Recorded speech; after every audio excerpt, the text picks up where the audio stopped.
अविनाश शाह जी, जी। राधा वल्लभ श्री हरिवंश महाराज जी। महाराज जी, सत्संग और एकांतिक वार्तालाप के माध्यम से आपसे जुड़ा हूँ। महाराज जी, धीरे धीरे पहले तो मन था कि उन्नति प्राप्त करें, खूब पैसा कमाएं, बट और एक मल्टीनेशनल कंपनी में भी काम करता हूँ, बट आपसे जुड़ने के बाद अभी लक्ष्य थोड़ा सा ऐसा लगता है कि अरुचि सी होने लग गई है महाराज जी, और नाम का प्रयास चल रहा है महाराज जी, और एक डर सा हृदय में बैठ गया है कि कहीं इस अरुचि के कारण मतलब नौकरी ही ना छूट जाए महाराज जी। कैसे अध्यात्म और काम में बैलेंस बनाए महाराज जी? बन जाएगा वो, ये बल देगा, नाम बल देगा। देखो, आप जो भी अभ्यास करते हो, लेकिन अपने लोगों का अभ्यास तो हमको आना पड़ता है ना समाज में। हम आके प्रश्न उत्तर करते हैं कि नहीं, अपनी ड्यूटी कर रहे हैं कि नहीं। तो आपको अपनी ड्यूटी करनी है, हम अपनी ड्यूटी कर रहे हैं। अपनी अपनी ड्यूटी निर्वाह करते हुए भजन करो। ऐसा हमारी अंदर से पूछो तो हमारी रुचि थोड़ी कि मैं समाज में बैठूं जाके। हमारी तो रुचि है कि सुबह से एकांत में चिंतन करूं, लेकिन सुबह सुबह हमें भगवान ने ड्यूटी दी है, तो अपनी ड्यूटी कर रहे हैं ना। तो ऐसा नहीं कि हम अपना व्यापार छोड़ दें, अपनी ड्यूटी छोड़ दें, अपने काम छोड़ दें। नहीं, हम व्यापार करते हुए, ड्यूटी करते हुए भगवान का स्मरण करें, भगवान का भजन करें। मतलब आप सोचो, चक्रवर्ती सम्राट अम्बरीश जी महान भक्त थे कि नहीं? उनका चरित्र पढ़ो तो वो चक्रवर्ती राजा पद का निर्वाह करते हुए भगवान की भक्ति कर रहे हैं। हम लोग तो बहुत छोटे छोटे कार्यों को कर रहे हैं, वो तो पूरे राज्य का भार लेकर के भी भगवान का भजन कर रहे हैं। तो हमको भजन में रुचि बढ़ानी है, लेकिन अपने कार्य जो कर रहे हैं वो भी भगवान की सेवा मानकर करना है। कार्य छोड़ करके ऐसे बैठ जाना ठीक नहीं है। सबको, चाहे जितना बड़ा कोई संत हो, समाज सेवा करनी पड़ती है। भगवान ऐसे नहीं जाने देते यहाँ से, चलो करो समाज सेवा करो। तो वही समाज सेवा तुम भी कर रहे हो। अपनी अपनी जगह जो है वो समाज की सेवा कर रहे। एक किसान बहुत अन्न पैदा करता है, उसको भले बेचता है, लेकिन लाखों का पेट भरता है। आप जिस कंपनी में काम कर रहे हो, कुछ निर्माण हो रहा होगा, कुछ बन रहा होगा जो समाज सेवा में आता है। आपको चंद रुपए मिले, उससे परिवार का पोषण हो रहा है, शरीर का पोषण हो रहा है। उसी रुपए से आप दान पुण्य कर सकते हो, आप धर्म कर सकते हो। तो भजन करते हुए ये सब करना चाहिए, छोड़ना नहीं चाहिए। राजेंद्र जी, राधे राधे महाराज जी। महाराज जी, क्या त्रिदेव ही शक्तिमान है? क्या उनसे भी ऊपर कोई सर्वशक्ति एक ही है? सबसे खुली बात समझ लो, वह परमात्मा एक है। अब उसे ब्रह्मा कहो, विष्णु कहो, महेश कहो, राम कहो, कृष्ण कहो, राधा कहो, दुर्गा कहो, शिव कहो, भैरव कहो, जो चाहो कहो, वो एक है। अब वो कोई कह दे कि उससे ऊपर वो, उससे ऊपर वो, उससे, हमें कोई परेशानी नहीं, क्योंकि हम एक मान रहे हैं। आप कह दो सबसे नीचे जो है वही श्रेष्ठ है, हम वो भी मान रहे हैं। आपको बीच वाला श्रेष्ठ है, वो भी मान रहे हैं। आपको ऊपर वाला श्रेष्ठ है, वो भी मान रहे हैं, क्योंकि एक है वो। इसकी कोई काट है? वो एक है। बस उसका तुम कोई भी नाम रूप लो, हमारी दृष्टि में वो एक है और सर्वत्र है। सर्वत्र है, कोई जगह ऐसी नहीं जहां ना हो, और सर्वरूप है। जितने रूप है सब उसी के है, वो एक है। कहीं भी लग जाओ, एक मान के लग जाओ, सब सवाल हल हो जाएगा। अलग अलग मानोगे तो फिर लड़ाई झगड़ा होने लगे। लड़ाई झगड़ा जो होता है ना भक्तों में, हमारे भगवान बड़े, तुम्हारे भगवान छोटे। तो ये सब बेकार की बात है, ये सब बेकार की बात। प्रीति मित्तल जी, श्री हरिवंश महाराज जी। गुरुदेव भगवान, मेरा प्रश्न है कि प्रेम की सर्वोच्च या उत्तम स्थिति कौन सी होती है? भगवान सहज ही किस प्रकार के भक्त पर कृपा कर दर्शन देते हैं? पहला जो प्रश्न है कि सर्वोत्तम प्रेम की स्थिति, जब मैं का पूर्ण विस्मरण हो जाता है, तब प्रेम की सर्वोच्च स्थिति होती है। और जब तू का पूर्ण विस्मरण हो जाता है, मैं की स्मृति में खो जाता है, तो ज्ञान की सर्वोच्च स्थिति होती है। मैं के सिवा कुछ नहीं। ब्रह्म नहीं, माया नहीं, नहीं जीव नहीं काल, अपनी हूँ सुधि ना रही, एक रहो नंदलाल। ये प्रेम की स्थिति। कान भय प्राण में, प्राण भय कान में, ही में न जान परे, कान है कि प्राण है। ये प्रेम की स्थिति। मन कृष्णाकार, बुद्धि कृष्णाकार, चित्त कृष्णाकार, अहम कृष्ण दासत्व में लीन।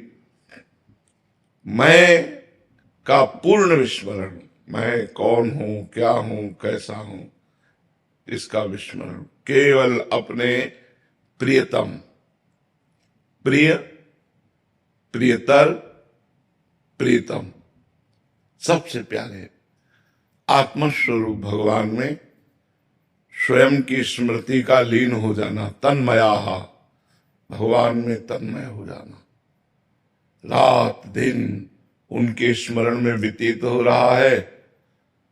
न मैं की स्मृति है, न भोगों की स्मृति है, न संसार की स्मृति है। समस्त चाहे जिसकी मिट गई हैं, न पारमेष्ठम, न महेंद्रधिष्णम, न सार्वभौमम, न रसाधिपत्यम, न योग सिद्धिर, न पुनर्भवम वा। जिसे पारमेष्ठी पद ब्रह्मा का भी जो ब्रह्म पद है वो नहीं चाहिए, जिसे देवराजेंद्र का पद नहीं चाहिए, सार्वभौम सम्राट पद नहीं चाहिए, योग की सिद्धियां नहीं चाहिए, मोक्ष भी नहीं चाहिए, केवल प्रेम, अनिर्वचनीयम प्रेम स्वरूपम, प्रतिक्षण वर्धमानम प्रेम स्वरूपम, कामना रहितम प्रेम स्वरूपम, अनुभव स्वरूपम प्रेम स्वरूपम, सूक्ष्मतरम प्रेम स्वरूपम। पी मूर्ति नयनन बसे, तेहि रस रहाय समाये, ये लक्षण सुनि प्रेम के, और न कछु सुहाय, और न कछु सुहाय। फिरे अपने रस मातो, कुटुम देह ते जाय, छूट सब ही विधि नातो। जहां जहां पीर की बात सुने, खोजत तिन गैनन, हित ध्रुव छिन छिन लेई, प्रेम जल भरी भरी नैनन। अपने प्यारे की स्मृति में लीन,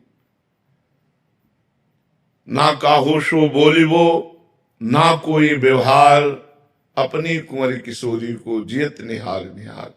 बस अपने परम प्रीतम प्रभु में संपूर्ण अंतःकरण का लय हो जाना, किंचन मात्र कोई कामना न रह जाना, निरंतर भगवत स्मृति एक तार अखंड अव्यावृत भजना, तैल धारावत। वैसे तो प्रेम अनिर्वचनीय है, पर ये बाहेली लक्षण प्रेम के कहे जाते हैं। और भगवान सबसे ज्यादा कृपा उस पर करते हैं जो अहंकार रहित होता है, किसी भी तरह के असाधन का तो स्पर्श भी नहीं है, पर साधन का भी अहंकार नहीं है। यही दरबार दीन को आदर, रीत सदा चली आई। प्रेम जब हृदय में बढ़ता है तो अहंकार गलित हो जाता है, ज्ञान जब हृदय में बढ़ता है तो शुद्ध अहंकार स्फुरित होने लगता है। ये अशुद्ध अहंकार है देहाभिमान, लेकिन मैं ब्रह्म हूं, ये शुद्ध अहंकार ब्रह्मविद ब्रह्म ही भवति, वो शुद्ध आम में स्थित हो जाता है। महाराज जी, ये आप पूछ रहे हैं कि वो स्थिति, दो स्थितियों में कौन सी स्थिति अच्छी है? कि बस प्रभु से मिलने की मतलब इच्छा तो है, स्थिति के चक्कर में ना पड़े, भजन के चक्कर में पड़े। हमें एक भी सेकेंड भगवान का विस्मरण नहीं करना, बस चाहे जिस मार्ग के पथिक हो। चाहे आप अष्टांग योग में चल रहे हैं तो अपनी चित्त वृत्ति का निरोध करके परमात्मा में स्थित कीजिए, ज्ञान मार्ग में चल रहे हैं तो अपनी समस्त चित्त वृत्तियों को शांत कर दीजिए, कोई सत असत चिंतन ही ना रह जाए, तो आपका जो स्वरूप हो प्रकाशित हो जाए। भक्ति में है तो भगवदाकार चिंतन, मुरारी पादार्पित चित्त वृत्ति, चिंतन में लगे, स्थिति के चक्कर में ना पड़े। स्थिति अपने आप आ जाएगी, चिंतन नहीं तो स्थिति का चाहे तो आप प्रवचन कर लीजिए, स्थिति थोड़ी हृदय में आने वाली है। स्थिति तो भजन से आती है, सत चिंतन से आती है, असत चिंतन के त्याग से आती है। तो जितना असत चिंतन संसार देह का, भोगों का, ये सब त्याग होगा, उतने आप में दैवी संपदा जागृत हो जाएगी, उतने आप भगवत स्वरूप का अनुभव करने लगेंगे। हेमा जी गुड़गांव से। राधे राधे महाराज जी। राधे राधे महाराज जी। महाराज जी, शास्त्र कहते हैं कि जो भी हमारे साथ होता है वो हमारे पूर्व कर्मों का फल होता है और पहले से ही निश्चित है। तो क्या हम अपनी मेहनत, दृढ़ निश्चय से अपनी किस्मत को नहीं बदल सकते? मेहनत से नहीं बदल सकते, भजन से बदल सकते हो, तपस्या से बदल सकते हो, मेहनत से, सांसारिक मेहनत से नहीं बदल सकते, सांसारिक मेहनत से नहीं बदल सकते। प्रारब्ध लिखा हुआ भोगना पड़ेगा, बदलना नहीं, भोगना पड़ेगा। इसलिए हम तुम्हें सच्चाई वाली बात बता रहे हैं। जो प्रारब्ध में लिख गया है उसे भोगना पड़ेगा। आगे संभालो, आगे का काम संभालने के लिए मनुष्य जीवन मिला है। दुख सुख को भोगते हुए हम ऐसा भजन करें, ऐसे सत्कर्म करें, ऐसे अच्छे कर्म करें कि मेरा अगला पार्ट जो हो वो बड़ा पवित्र और निर्मल और दुख रहित हो। पिछले में जो लिख गया है उसे तो भोगना पड़ेगा भाई। कर्म का प्रेशर जब आएगा, दबाव आएगा, आपको वैसे ही भोगना पड़ेगा जैसा हो। बुद्धि काम नहीं करेगी। तो जैसी हो भर्तव्यता तैसी बने सहाय, आप ना आवे ताई पर ताई तहां ले जाए। वो वैसी जगह चला जाएगा, वैसे ही घटना घट जाएगी, वैसे ही बात बन जाएगी। तो हमें लगता है नाम जप करो जो तुम्हें सहने के सामर्थ्य दे, नाम जप करो जो तुम्हारा अगला पार्ट बहुत पवित्र और सुखमय हो। ये बात तो हमारे सिद्धांत की है। नहीं है तो कितने भी मेहनत करो, अगर आपका बुरा प्रारब्ध है तो आपको गिरा के रहेगा। तो हमें लगता है भगवान का नाम जप करो जो वही संभाल सकते हैं। नहीं, बहुत संकट में है हम लोग। हम यहां से चले सुरक्षित घर पहुंच पाएंगे कि नहीं, कोई गारंटी है? कब कहां ठोक जाए, कब कहां क्या हो जाए, कुछ पता है? हम भोजन परोस करके आगे खा पाएंगे कि नहीं? नहीं, हमको सावधान होना चाहिए। इसका नाम मृत्यु लोक है, कभी भी मृत्यु हो सकती है। मुझे वो कमाना चाहिए जो किसी भी योनि में नहीं कमाया जा सकता, वो है भगवान का नाम। वो तुम्हें दुख से बचाएगा, तुम्हें अच्छे लोगों से मिलाएगा, तुम्हारे कार्यों को बनाएगा, तुम्हें लोक परलोक सब जगह साथ देगा। अगर रुपया है तो कहीं भी चले जाओ, बढ़िया किराए का मकान ले लो, खान पान ले लो, अब तो ऑनलाइन आपके घर पहुंच जाएगा। ऐसे नाम रूपी धन है ना, तो लोक परलोक सब जगह आनंद करोगे। और नाम नहीं है तो फिर किसी काम के नहीं। इस नाम तो बिल्कुल बंद हो गया। अब बंद कैसे हो सकता है जब आप बोलो राधा चल रहा है ना। अब सिद्ध बनना चाहो कि तुम्हारे मन से चले, तब तो वो तब चलेगा जब सारे पाप नष्ट हो जाएंगे। अभी हमको जिह्वा से जपना है। जिह्वाग्ये वर्तते नाम तो राधा राधा राधा राधा राधा राधा राधा राधा राधा राधा। मन कह रहा है कि नहीं जपना राधा राधा राधा राधा राधा। एक जिद्दी स्वभाव, एक हठी स्वभाव में बनाकर ओवर टाइम में जैसे लेबर लग करके 2 घंटे और पैसा मिल जाएगा मुझे, ऐसे हमको और बैठ करके राधा राधा राधा राधा राधा राधा राधा, अभी सब ठीक हो जाएगा। आशुतोष स्वरूप जी ऋषिकेश से। राधे राधे महाराज जी। महाराज जी, एक संत की दिनचर्या कैसी होनी चाहिए जिससे वो भगवत प्राप्ति आसानी से कर सके? हमें तो एक ही बात समझ में आती है कि यदि जीवन भर वैरागी को स्त्री का संसर्ग न हो और निरंतर भगवत स्मरण परायण हो, वो माया पर विजय प्राप्त कर लेगा। असंगता और स्मृति, ये 2 जीवन की बहुत बड़ी पकड़ होनी चाहिए। और तो प्राय सब साधारण नियम है, 2 बजे उठ जाए, अब ये करे उस। जब जगे भगवत स्मृति, आत्मस्वरूप का चिंतन, और जब सोए तो समाधि, असंग रहे। अगर भजन ना भी बने तो कामनी का संसर्ग ना होने पाए जीवन भर में, वो निकल जाएगा। कंचन से उतनी हानि नहीं है, क्योंकि आज आपको वैराग्य हुआ किसी महापुरुष के संसर्ग से, आपके पास करोड़ों जमा है, आप फेंक दीजिए, आप वहीं पड़े रहने दीजिए, आप यमुना में फेंक दीजिए, खत्म खेल आपका कंचन का। कीर्ति भगवत स्वरूप मान लीजिए, खत्म खेल उसका। लेकिन स्त्री संसर्ग, उस अंदर राग जो उत्पन्न होता है भोगों का, काम ऐश क्रोध ऐश रजोगुण समुद्भवा, वो न ज्ञान होने देता है और न भगवान से प्रेम होने देता है। बहुत जोर की आसक्ति इसमें होती है। विपरीत शरीर पर विशेष आकर्षण होता है, और ये जन्म जन्मांतरों से होता चला आ रहा है। तो दुर्वासना मम सदा परिकर्षयन्ति। तो सबसे बड़ा साधु का, जो भगवत मार्ग के पथिक का, वो सबसे बड़ा नियम असंगता। असंगोयम पुरुषा, किसी से कोई संबंध नहीं, भिक्षा मात्र शरीर पोषण के लिए। और अगर कंचन का त्यागी हो जाए तब तो कहना ही क्या है। पर आज के समय में हम इसलिए नहीं बोलते क्योंकि विचरण का जमाना नहीं रह गया। अकेले साधु या 2 विचरण करें या 3 विचरण करें तो मार डाले जा सकते हैं। तो विचरण की सलाह तो अब हम भी नहीं देंगे, और भिक्षा भी हमें शुद्ध मिलना अवश्य असंभव सा लग रहा है, क्योंकि प्रायः लोग मांस और मदिरा अंडा आदि का सेवन करने लगे, तो साधु जो पवित्र भिक्षा नहीं मिलेगी तो बुद्धि भ्रष्ट हो जाएगी। तो अब धामों का और तीर्थों का और पुरियों का ही आश्रय लेना उचित है, कि किसी पुरी या किसी धाम का आश्रय लेकर संत समुदाय के बीच में अपने जीवन को काटे। तो जीवन यापन के लिए अर्थ की अत्यंत आवश्यकता है।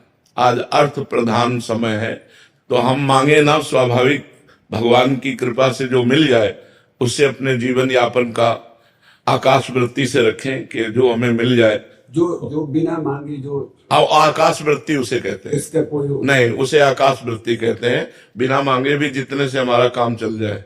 बकाया स्त्री संसर्ग नहीं होना चाहिए, और कीर्ति तो भगवत स्वरूप मान ले तो उससे कोई प्रभाव नहीं पड़ता, क्योंकि कीर्ति उन्हीं सर्वेश्वर भगवान की हो रही है। अपना तो अगर हम दासत्व न धारण किया करें, उनमें भागवतिक चिन्ह न हो तो कौन प्रणाम करे। तो भागवतिक चिन्ह प्रणाम हो रहा है परमात्मा स्वरूप गुरु का, आचार्य का। मान लो जैसे हमारे आचार्य भगवान प्रकट हुए रूप धारण करके, आद्य गुरु भगवान शंकराचार्य, निम्बार्काचार्य, बड़े बड़े महापुरुषों, हम उन्हीं परंपराओं में है। तो ये जो हमारे तिलक हैं, जो हमारा वेश है, ये हमारे आचार्यों के द्वारा दिया हुआ है। तो जितना प्रणाम नमस्कार सब आचार्यों को जाता है। अगर विवेक से देखे तो इस पार्थिव शरीर को कौन प्रणाम करता है? उसी आत्म तत्व को सब प्रणाम कर रहे हैं, तो सब आत्म स्वरूप है, इसका कोई महत्व नहीं है। कंचन आकाश वृत्ति से जितनी आवश्यकता हो उतना, कामिनी किसी भी तरह से संसर्ग नहीं होना चाहिए। जब तक शरीर में दम है तब तक साधु को चाहिए कि असंग रहे।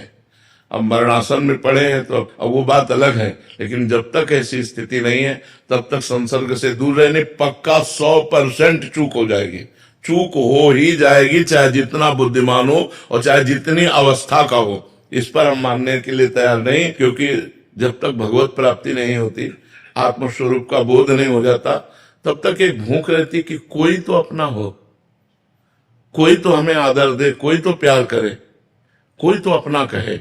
यही फंसा देती है भूख। शिष्य में जैसे पुत्र में फंसा देती है, ऐसे शिष्य में फंसा देती है।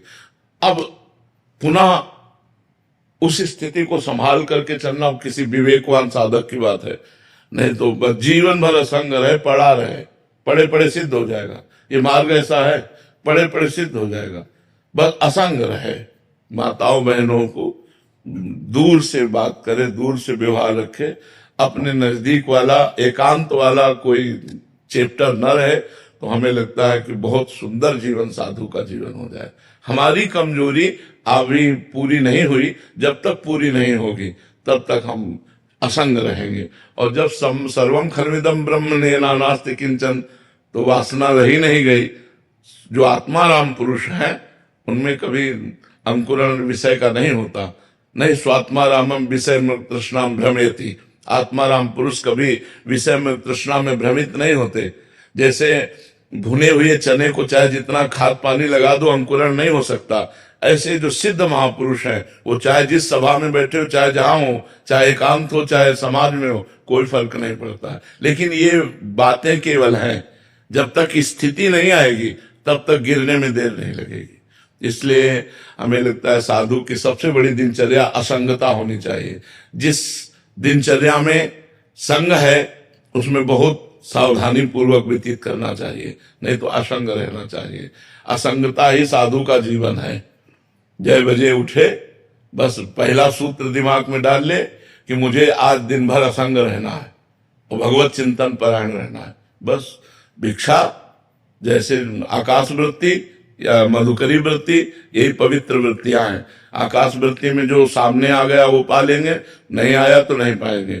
मधुकरी वृत्ति में 4-5 घरों में मांग करके पा लेंगे। तो साधु की यही वृत्तियां हैं। आकाश वृत्ति में आया कि अर्थ आ गया तो उससे व्यवस्था करके पा रहे हैं, और या तो मधुकरी वृत्ति से जी रहे हैं। बकाया असंग रहे, इस स्थिति आ जाएगी। हाँ, अपने आप आ जाएगी। अपने जैसे नर्मदा जी का हर पत्थर शंकर जी बनी जाता है, कंड की नदी हर पत्थर शालिग्राम हो जाता है, ऐसे आचार्य परंपरा का जुड़ा हुआ संत वो सिद्ध हो ही जाएगा। बस असंग रहे, पड़े पड़े सिद्ध हो जाएगा।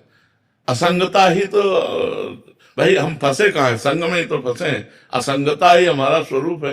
पहले धीरे धीरे बाह्य असंगता, फिर आंतरिक असंगता आ जाएगी। अपने शरीर से भी असंग हो गया तो स्वरूप बोध हो गया उसको। और असंगता और स्मरण, जो गुरुजनों ने मंत्र नाम दिया है, हर समय उसका स्मरण चलता रहे। बस दो ही बातें खास है, और तो सब सिद्धांत है ही है। साधु को जब मनावे तब सो जाए, जब मनावे तब जग जाए। असंग रहे, भगवत स्मरण परायण रहे, बस। अब वो पड़ा भी है तो निद्रा समाधि स्थिति, वो भगवान के स्वरूप में पड़ा हुआ, कोई संसार में थोड़ी पड़ा हुआ है। मतलब साधु है तो पड़ा हुआ, तो अपने स्वरूप में पड़ा हुआ है, निद्रा समाधि स्थिति। बड़ा मस्त जीवन है, बस असंगता। अगर संग नहीं तो विक्षेप नाम की चीज नहीं है। हमारा अखंड स्मरण, हमारा अखंड भगवत तार चलेगा, वो बस केवल असंगता ही। ये हमने पकड़ा है पूरे जीवन में कि असंगता ही जीवन का लाभ है। अब जैसे सुबह से जितने लोग सबसे, अब ये सब जो आप सब भगवत स्वरूप आए, जो एकांतिक में चर्चा हुई, बस 8, 8:30 इसके बाद हम निकल गए। अब कल निकलेंगे हम 4 बजे फिर सुबह। इनमें से एक की भी छवि हमारे दिमाग में भगवान की कृपा से नहीं रहेगी कि अमुक व्यक्ति आया था। अब इसमें जगत मंगल हो रहा है, लोगों का कल्याण हो रहा है, ये भगवान जाने। हमें ड्यूटी दी तो बस ये बस ड्यूटी वाइड कर रहे हैं, और वो भी बड़ी कृपा से। बस आपने प्रश्न किया, उत्तर लिया, बस चल दिए अपने काम से काम। असंगता ही साधु का जीवन है, चाहे जिस संप्रदाय का हो, असंग रहे और नाम जप करे। तो असंगता से सारी दैवी संप्रदाय आ जाएगी। निर्भयता, ब्रह्मचर्य सब अपने आप आ जाएगा। असंग हो ना, आप किसी से कोई मतलब नहीं है। और जहां आपने संग किया, वैसे और उत्तम बात है कि कोई शिष्य न बना। हमने 3 नियम लिए थे जीवन में। अगर कोई शिष्य हो माने ही ना हाँ। कि हमें तो आप ही गुरु के रूप में स्वीकार कर, आज्ञा का पालन करो, आज्ञा का पालन करो। हम तुम्हें सतमार्ग का उपदेश करते हैं। आज्ञा का पालन करे तो स्वीकार कर सकते। हाँ, आज्ञा का पालन करो, और हम बहुत काल तक देखेंगे आप हमारी आज्ञा में हैं, तो हम आपको फिर सतमार्ग बता देंगे। गुरु तो आदि गुरु भगवान शंकराचार्य हैं, आप उन्हीं को गुरु मानिए, हम आपको मार्ग बता देते हैं। तो बहुत निरपेक्षता से ही निकला जा सकता है, नहीं तो फंस जाता है। तो अब वही निर्वाह करते, सदगुरुदेव भगवान ने आज्ञा करी शिष्य बनाओ, तो वो नियम टूट गया। ने 3 नियम जीवन में लिए थे कि न कहीं बैंक बैलेंस करना है कभी, न कभी कोई जमीन जायदाद होनी है, न कभी कोई शिष्य होना है, बस ऐसे। पर अपने हरि नर सोची नहीं होत है, हरि सोची तत्काल, बल चाहा आकाश को प्रभु भेज दिल पाता। तो उनका खेल चलता है। नहीं तो ये यश कीर्ति सम्मानम कल्याति घोर गर्णम नीचा पमानम सुधा, ये यश कीर्ति बहुत अच्छी चीज नहीं। जिसको कामना हो मन में कि हमारा भी नाम हो, तो मत कामना करना, नहीं भगवान फंसा देंगे। भगवान से मनावे कि मेरा कभी यश ना हो। अच्छा लगता है जब लोग नमस्कार प्रणाम करते हैं, लेकिन ये अच्छा लगना ही जीवत्व को पुष्ट करना है, देहाभिमान को पुष्ट करना है, संसार की सत्यता को पुष्ट करना है। और जबकि हमें ये अनुभव करना है ब्रह्म सत्यम जगन मिथ्या, ये सब नाटक है माया का, ये सब भ्रम है, बहुत बड़ा भ्रम है। पर बाबा हम जैसे तो पार नहीं होते, आप नहीं होते तो। बस इसीलिए ये स्वीकार किए हैं, अगर एक भी जीव भगवान में लग जाता है तो हमारा साधु बनना सार्थक हो गया। एक भी जीव भूल कर जो संसार में लगे हैं, मदिरा छोड़ दे, मांस छोड़ दे, गंदी बातें छोड़ दे, भगवान का नाम जपने लगे, तो हमारा जीवन सार्थक हो गया। बस इसी बात से बकाया यश कीर्ति अच्छी चीज नहीं। सम्मानम कल्याति घोर गर्णम नीचा अपमानम शुभा। आपने उस प्रवचन में नाम का बहुत महत्व बताया, तो कौन से नाम को हमको लेना चाहिए, हमारी शंका रहती है। कौन से नाम को लें, हमारी शंका रहती है। हाँ, भगवान के अनंत नाम है, इसीलिए गुरु किया जाता है कि हमारी शंका मिट जाए। गुरु जो नाम दे दे, राम शिव कृष्ण हरि राधा, जो नाम दे दे उसी नाम को जपना चाहिए।